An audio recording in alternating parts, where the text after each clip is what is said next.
So, pag sinabing iisa ang Diyos, iisa ang pananampalataya, iisang Kristo sa Biblia, iisa din ang iglesia niya.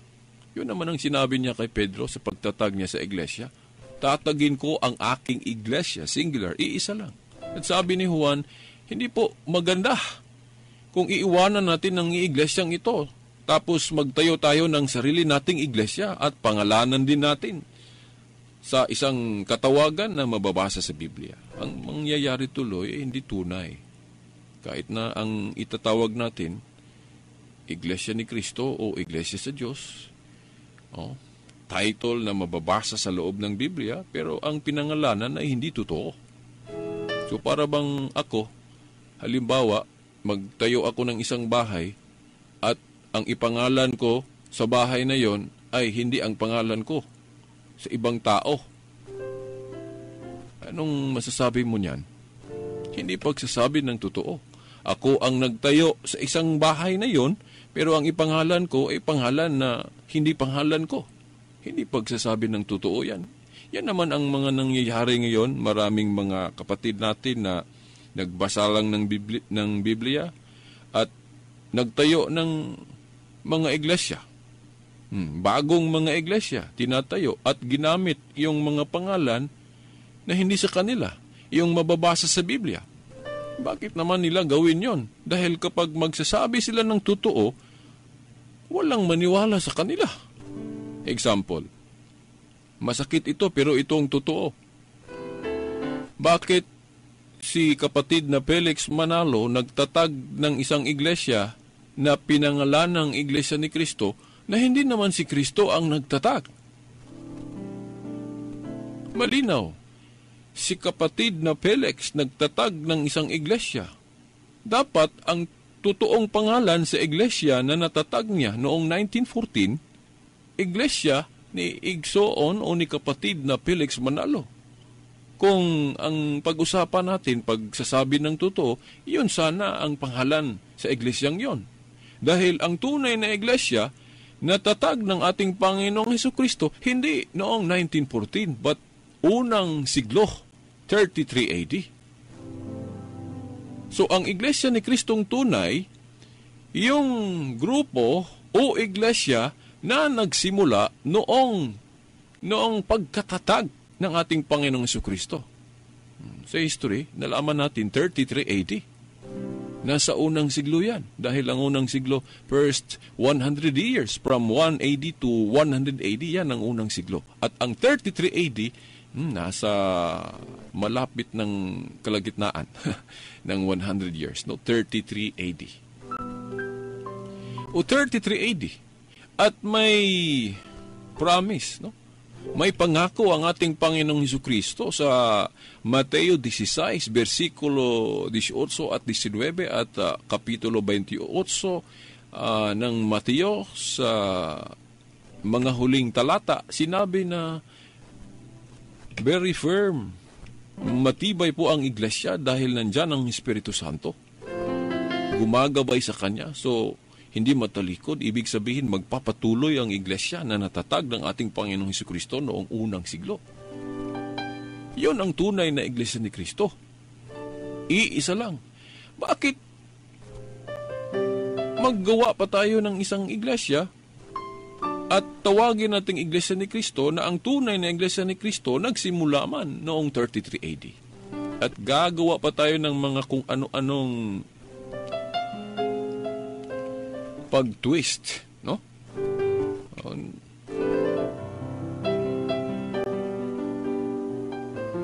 Yung tuturuan natin ng mga tao ng hindi pagsasabi ng totoo. Kahapon lang may nagtanong sa akin sa Plaza Bayon, bakit ba Veritas, yung Iglesia Katolika na inaaniban mo ngayon, yan ba ang tunay na Iglesia ni Kristo? Sinabi ko sa kanya, yes. Sabi niya, bakit? Di ba magkaiba yung katawagang Iglesia Katolika at Iglesia ni Kristo?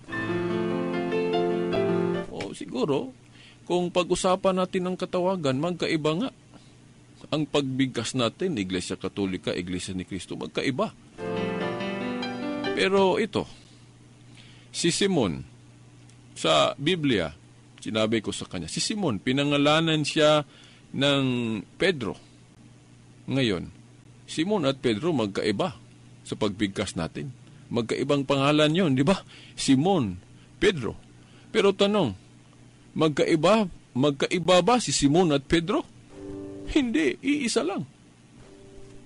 Bakit? Si Simon yung pinangalanan ng ating Panginoong Hesukristo na Pedro. Hindi dalawang tao si Simon at Pedro, isa pa. Yung si Jacob sa Old Testament. Si Jacob pinangalanan siya ng Israel. Ngayon, tanong, si Jacob at Israel dalawang tao ba? Hindi, isa lang. Sino pa? Si Saul, no? Na naging San Pablo. Si Saul na naging San Pablo, dalawang tao ba? Hindi. Iisa lang dahil ang pinangalanan na Pablo ay yung si Saul. Ako, ang pangalan ko ay Shilbert. Yan ang pinangalan ng aking mga magulang. Pero hindi lang yan ang katawagan ko kahit na iisa lang ako. Tinawag din akong Bobby as my nickname at tinawag din akong Veritas as my radio call. Ngayon, tatlong magkaibang katawagan yan. Shilbert, Bobby at Veritas. Ngayon, sasabihin ba nating tatlong tao yan? Si Shilbert, Bobby at Veritas, tatlong magkaibang tao? Hindi. Iisa lang. Bakit iisa lang? Si Shilbert ang pinangalanan o tinatawag na Bobby. At si Shilbert pa rin ang tinawag na Veritas. Kaya iisa lang si Shilbert, Bobby at Veritas. Hindi magkaiba. O ngayon, Veritas, bakit? Ano ba ang ibig mong sabihin? Yung Iglesia ni Cristo ba sa Biblia at ang Katoliko ay iisa? Iisa. Gusto mo ng patunay? Ano ang binigay ko sa kanya ng patunay? Sandali mga kaibigan at mga kapatid na nakikinig ngayon.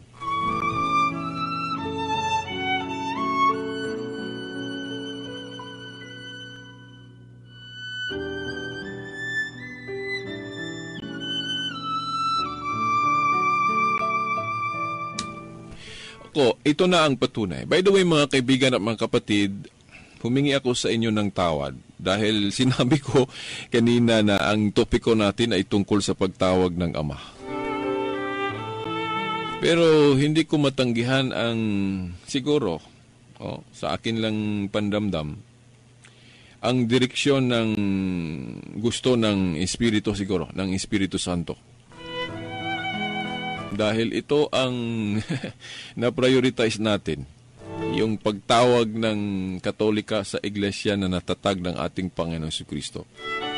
Anyway, yung issue tungkol sa pagtawag ng Ama, dami ng mga hindi Katoliko ang nakaalam sa paliwanag ng mga Katoliko. Bakit tatawagin nating Ama ang mga pari na meron mang mga salita ang ating Panginoong Jesucristo na huwag kayong tatawag ng Ama sa mga tao. Hindi yun literal na ibig sabihin na mali na ang pagtawag ng Ama sa tao. Dahil kung litrahin natin yan, literalist ang ating style sa pag-intindi, kahit na yung pagtawag nating Ama sa ating pamilya ay mali na.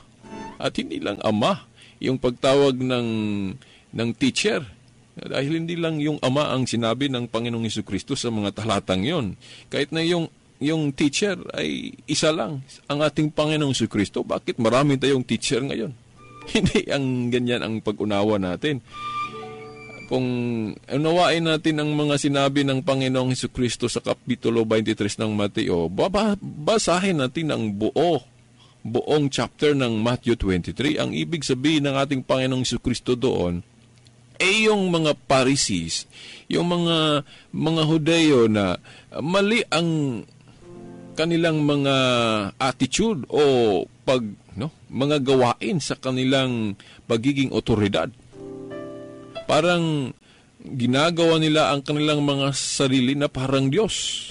Na yung pagkaama sa Diyos na gusto silang tawagin niyan na ang pagkaama sa Diyos para nilang agawin. Yun ang ibig sabihin ng ating Panginoon Jesucristo, na ang pagkaama sa Diyos hindi pwede nating itawag sa tao. Pero hindi masama na magpatawag tayo ng Ama na ang ibig sabihin, messenger of God. O yung naghahayag ng mga salita ng Diyos, pwedeng tawaging Ama kung ganyan lang ang ibig sabihin mo sa pagiging ama mo. Sinabi yan ni Apostol Pablo sa unang Korinto Kapitulo 14, versikulo 14 at 15. Na sabi ni San Pablo, ako ay naging ama ninyo sa magandang balita. At si Apostol Juan naman sa mga talatang 18 at 19 sa Kapitulo 2 ng unang Juan, sabi niya sa mga faithful, mga anak. Hindi naman mga anak sa pamilya niya yon, no? Ang mga faithful yon, sinabi niya mga anak, ibig sabihin ama siya. Kahit na si Abraham, ama ng pananampalataya. Sabi nila, yung pagkaama daw sa Diyos, ama ng kaluluwa, iisa lang ang Diyos. Tama naman yun. Kayong mga pare, tinatawag kayong mga ama ng kaluluwa, mali po yun. Dalawang klase po ang pagtawag natin ng ama. Yung pagkaama ng kaluluwa, sagutin sa muna natin ito, no? Hindi lang natin pahabain. Kasi yung mga ministro ng Iglesia ni Cristo, sabi nila, hindi naman masama yung pagtawag ng ama sa ama ng pamilya. Pero ang mga pare na tinawag na ama, mali yun dahil binasa nila ang libro daw, ama ng kaluluwa ang mga pare. Pero sabi ng Biblia, isa lang ang ama ng kaluluwa, ang Diyos sa langit. So, mali ang pagtawag na ama sa mga kaparian bilang ama ng mga kaluluwa. Dalawang klase po yon, mga kaibigan. Ang ama sa kaluluwa na source of life, may-ari ng buhay, may-ari ng kaluluwa, ang Diyos lang. Hindi naman nating sinabi na ang pagkaama sa mga kaluluwa ng mga kaparian, na ibig nating sabihin niya na sila ang source sa buhay. Hindi Diyos ang ating mga kaparian. Pag sinabing spiritual fathers ang mga kaparian natin, ibig sabihin, ang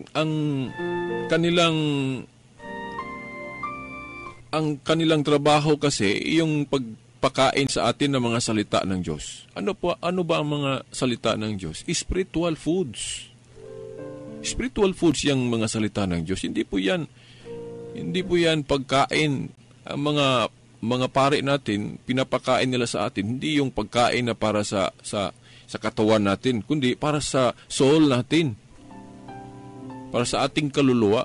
So, pwede nating matawag ang ating mga kaparian na ama ng ating mga kaluluwa, pero instrumento lang sila.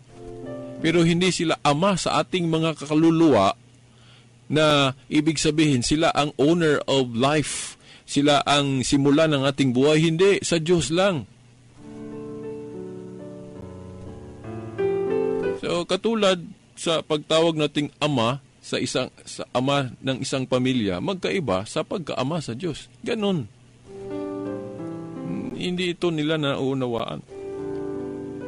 Si Abraham, ano ba ang kaniyang pagkaama sa lahat ng mga tao? Sinabi yan ng Biblia na si Abraham ay amas sa ating pananampalataya. Spiritual yan ang pagkaama niya. Spiritual. Dahil yung faith ang naging dahilan kung bakit tinawag siyang ama sa pananampalataya, no, si Abraham.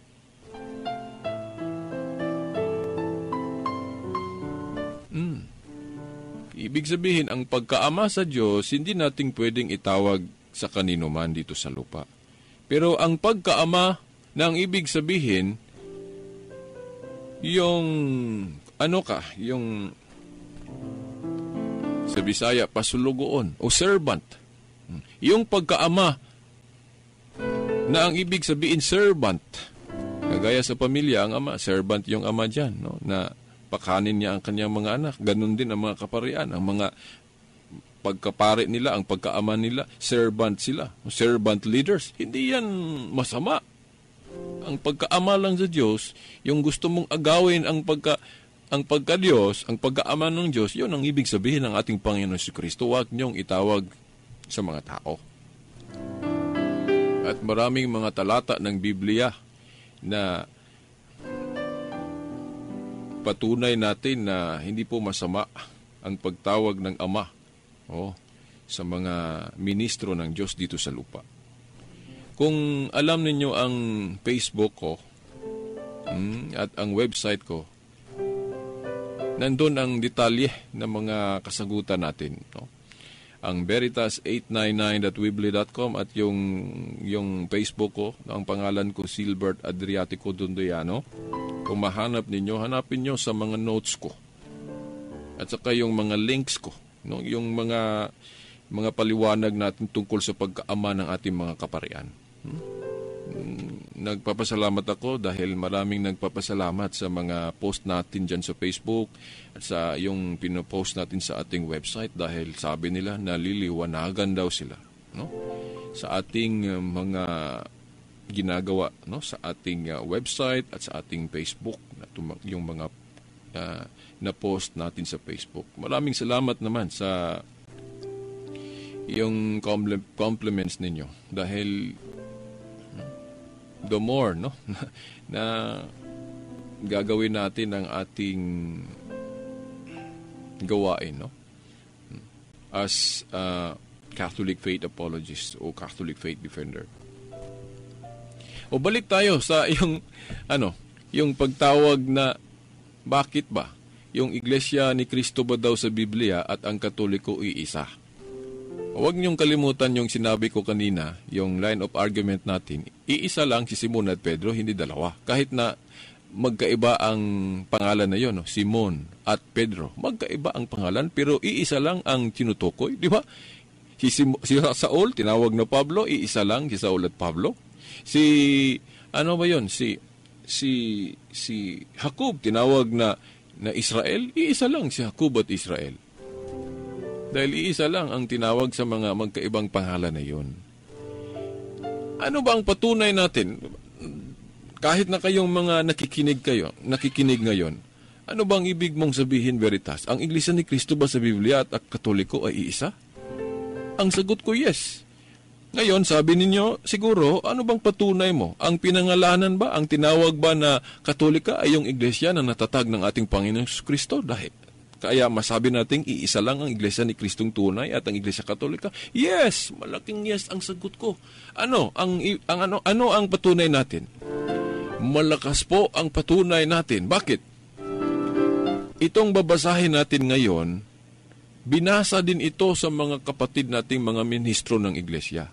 Ginawa nilang itong reference, no? Alam ko kung nagbasa kayo ng Pasugo Magazine sa mga Iglesia ni Cristo, alam ninyo ito. Anong libro ang tinutukoy ko? Yung libro na pinamagatang Roman Catholic na ang nagsulat ay si Reverend Edward K. Taylor, CMS, no? Okay, yung mga Iglesia ni Cristo sigurong nakikinig ngayon, siguro masabi ninyo na tama ang sinasabi ko. Itong libro na ito, itong aklat na ito, na sinulat na ang naghayag nito ay si Father o Reverend Edward K. Taylor. Sa aklat niya na pinamagatang Roman Catholic, palagi itong babasahin ng mga ministro ng Iglesia ni Cristo pero iba lang ang kanilang interpretasyon. Iba ang kanilang pagkaintindi, no? Mga mali, no? Mga deception ang kanilang mga haka-haka sa mga nakasulat dito. Ang paalala lang na ang librong ito ay libro sa isang Katoliko. Pare kasi ang naghayag, no? So ang magpaliwanag sana sa librong ito ay Katoliko, hindi sila, no? Dahil hindi sila Katoliko eh. Ano bang gagawin nila kapag gumamit sila ng libro na hindi sa kanila? Baka iba ang kanilang sasabihing mga paliwanag.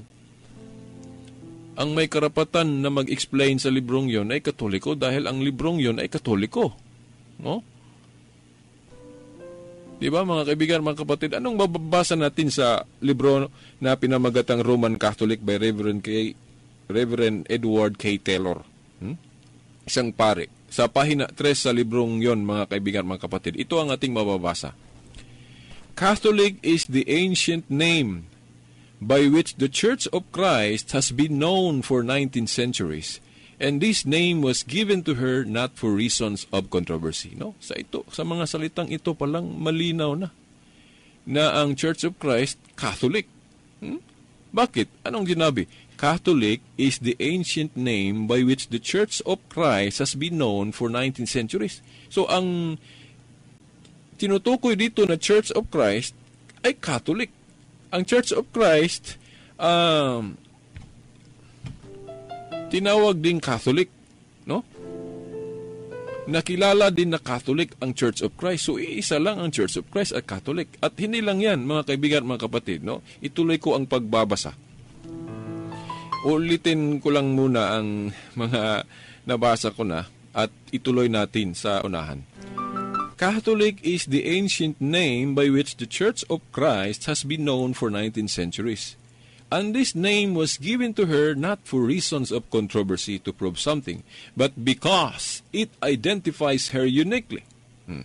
It was first used by Saint Ignatius, Bishop of Antioch, in Syria, who was martyred about AD 110.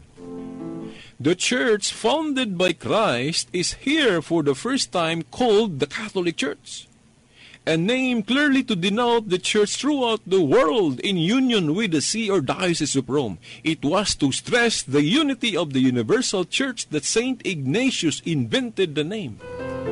O sabi nila, si Obispo Ignacio ang nag-invento sa pangalang Katolika, kaya yung iba pa, si Obispo Ignacio ang nagtatag sa Iglesia Katolika. Para bang ang pangalan ay nakapabuo sa isang iglesia, sa isang bagay. Yung para bang ang pangalan ang nakabuo sa isang bagay. Mali naman yun. Dahil ang pangalan ay huli na sa bagay. Katulad sa isang bata, alin ang nauuna, ang bata o ang pangalan niya? Kahit na ang bata hindi pa pangalanan, nandyan na ang bata. So pagbigay niya ng pangalan, hindi ang pangalan niya ang nakabuo sa bata. So, mas nauna ang bata kaysa pangalan niya.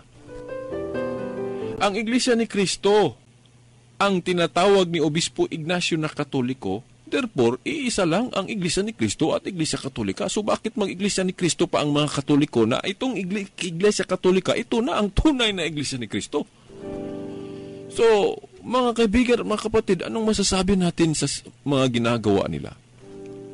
Kung sila ang mag-explain sa librong ito, sasabihin nila, si Obispo Ignacio ang nag-invento sa pangalang Katolika, so siya ang nagtatag sa Iglesia Katolika. Kay Obispo Ignacio nagsimula ang Iglesia Katolika. Mali yun!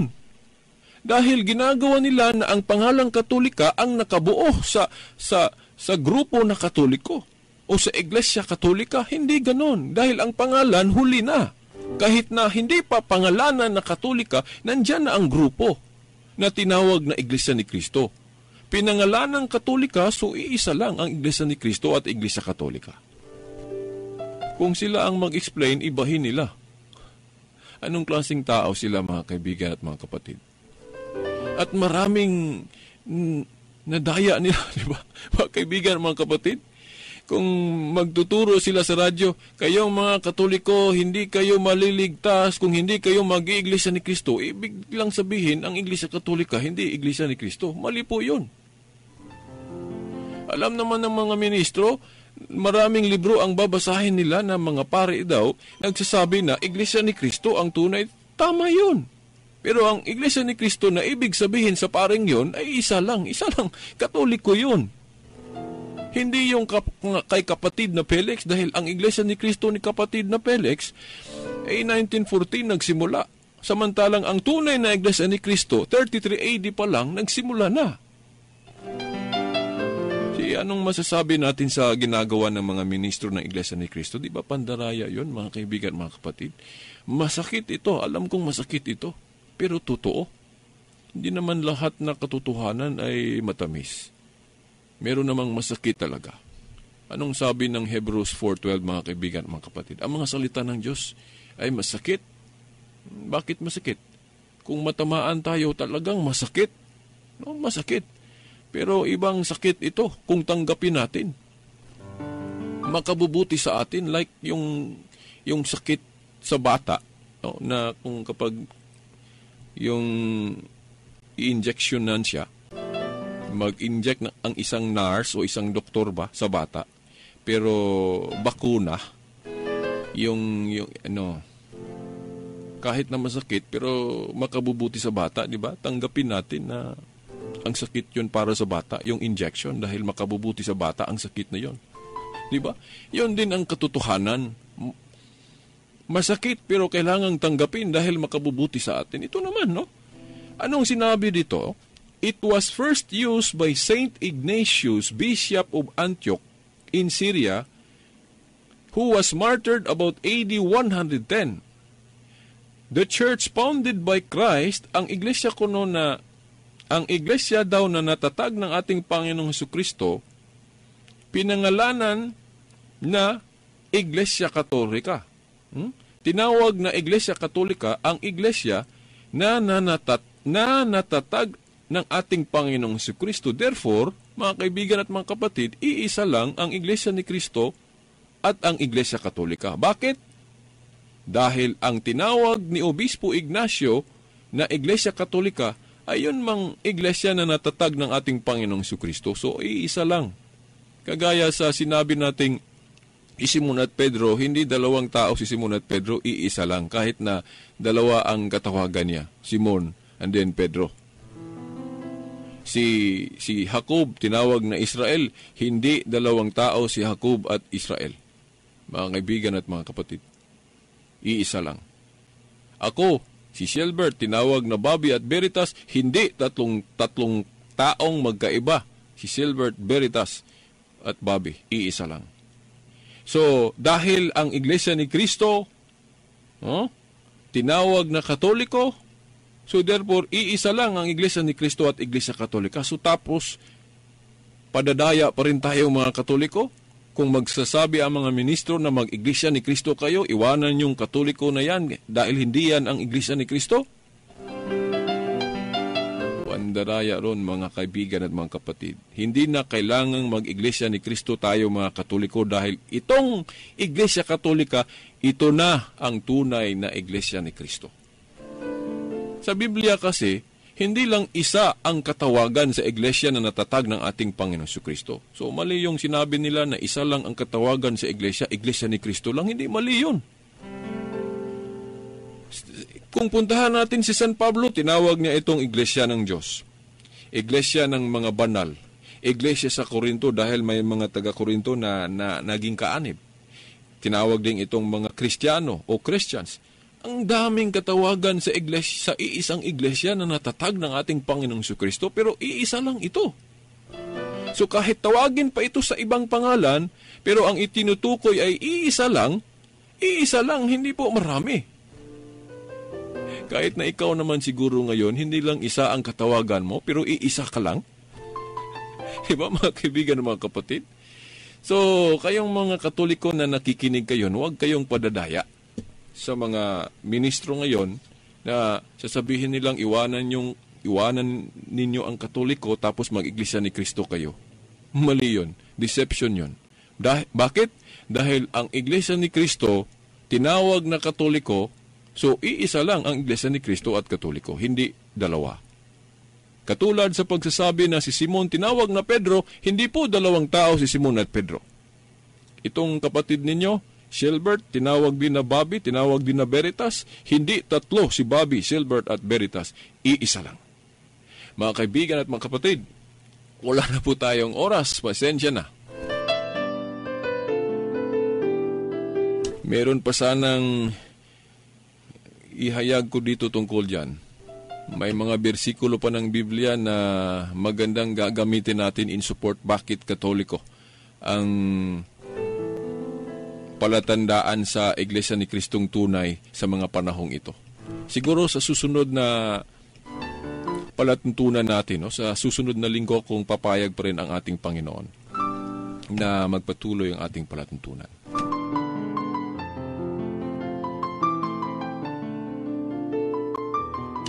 Okay, wala na po tayong oras mga kaibigan at mga kapatid. Sa ngalan na lang ng ating mahal na ina, mahal na Birhen Maria, at sa ating mga kapatid na nandoon na sa langit, ang mga santo at ang mga anghel doon.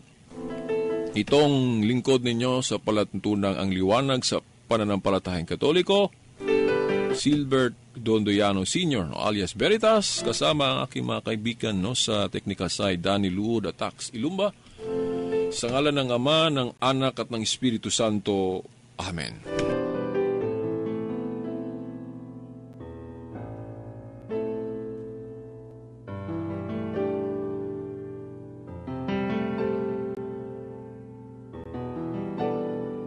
Radyo mo nationwide.